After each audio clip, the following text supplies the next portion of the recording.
So, hey, welcome back. Here are three mistakes that I have seen many people do in the gym.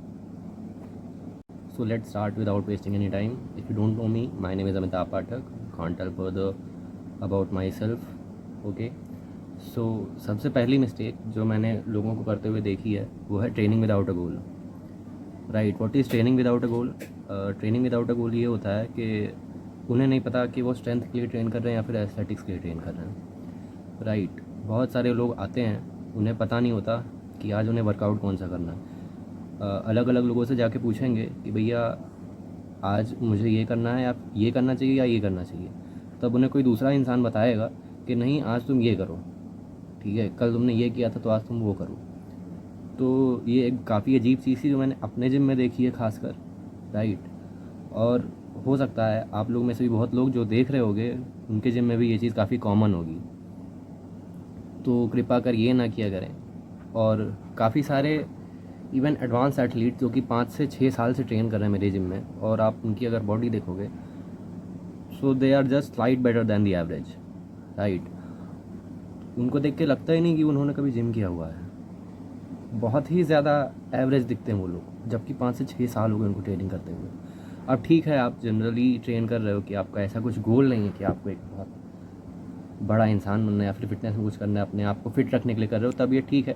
लेकिन अगर आपके कुछ goals हैं कि आपको एक बॉडी अचीव करनी है, एक स्ट्रेंथ अचीव करनी है, तो आपको उसके हिसाब से प्लान करके अपने वर्कआउट सेटअप करने पड़ेंगे. Right, don't be that guy who just comes to the gym and just weight को आगे पीछे करता है और चला जाता है. राइट, अब तुम वेट ऊपर नीचे कर रहे हो तो कुछ ना कुछ तो आएगा, लेकिन वो कितना अच्छा आएगा वो इस चीज़ पे डिपेंड करता है कि तुम कितने अच्छे से उस वेट को ऊपर नीचे कर रहे हो. राइट, सो अगर आपका जो मेन गोल है वो स्ट्रेंथ बिल्डिंग है तो आपको कंपाउंड एक्सरसाइजेस पे ज़्यादा ध्यान देना चाहिए as compare to isolation exercises की. और अगर आप एस्थेटिक्स के लिए ट्रेन कर रहे हो तो आपको आइसोलेशन मूवमेंट्स ज़्यादा परफॉर्म करनी चाहिए as compare to compound movements के. फॉर एग्जांपल, अगर आप मेरी ट्रेनिंग स्प्लिट देखोगे तो मैं कुछ टाइम बाद आगे इस चैनल पे अपनी ट्रेनिंग स्प्लिट भी अपलोड करूँगा जो कि मैं फॉलो करता हूँ, जो कि मेरे लिए है. राइट, तो उसमें मैं कंपाउंड मूवमेंट्स भी करता हूँ और आइसोलेशन मूवमेंट्स भी करता हूँ. क्यों? क्योंकि मुझे कुछ कंपाउंड मूवमेंट से स्ट्रेंथ डेवलप करनी है और कुछ आइसोलेशन मूवमेंट से अपने मसल ग्रो करने हैं. जैसे कि आप बाइसेप्स में और ट्राइसेप्स में बहुत ज़्यादा हैवी लिफ्ट नहीं कर सकते, तो आप वहाँ पर आइसोलेशन एक्सरसाइजेस करोगे. और जहाँ पर मल्टी जॉइंट मूवमेंट्स इन्वॉल्व होती हैं, जैसे कि बेंच प्रेस में, स्क्वाट्स में, डेडलिफ्ट्स में, तो यहाँ पर आप स्ट्रेंथ बिल्ड करते हो. यहाँ पर आप बहुत ज़्यादा मसल ग्रो नहीं कर पाओगे, आप अपनी बॉडी की ओवरऑल पावर और स्ट्रेंथ डेवलप कर पाओगे.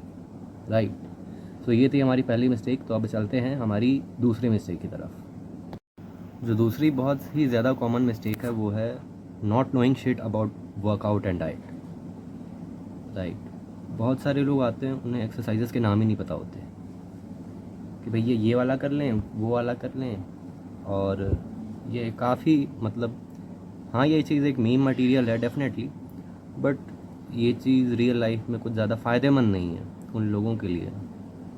क्योंकि एटलीस्ट आप अगर वर्कआउट करें तो आपको वर्कआउट्स के नाम पता होने चाहिए, और डाइट के बारे में एटलीस्ट बेसिक इन्फॉर्मेशन के मैक्रोज़ और माइक्रोज़ क्या होते हैं, आपको कौन सा सप्लीमेंट लेना चाहिए, कौन सा सप्लीमेंट नहीं लेना चाहिए,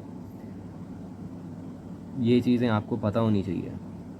बहुत सारे लोग इन सब चीज़ों के बारे में नहीं जानते बिल्कुल भी, और रिसर्च करना भी नहीं चाहते. मैंने एक बंदे से कहा कि भाई तुम जाओ यूट्यूब पे जी सलाल का चैनल सर्च करो, तुम्हें उससे जिम से रिलेटेड काफ़ी सारी चीज़ें मिल जाएंगी.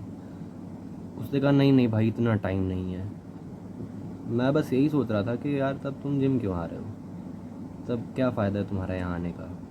मतलब लिटरली लोग बस ऐसे ही कर रहे हैं तो कर रहे हैं, उसमें कुछ उनकी डेडिकेशन नहीं, कोई एफर्ट नहीं है. ठीक है, आप अपनी जनरल फिटनेस के लिए कर रहे हो, लेकिन फिर ये भी याद रखना कि आप एवरेज से बहुत ज़्यादा अलग दिख नहीं पाओगे.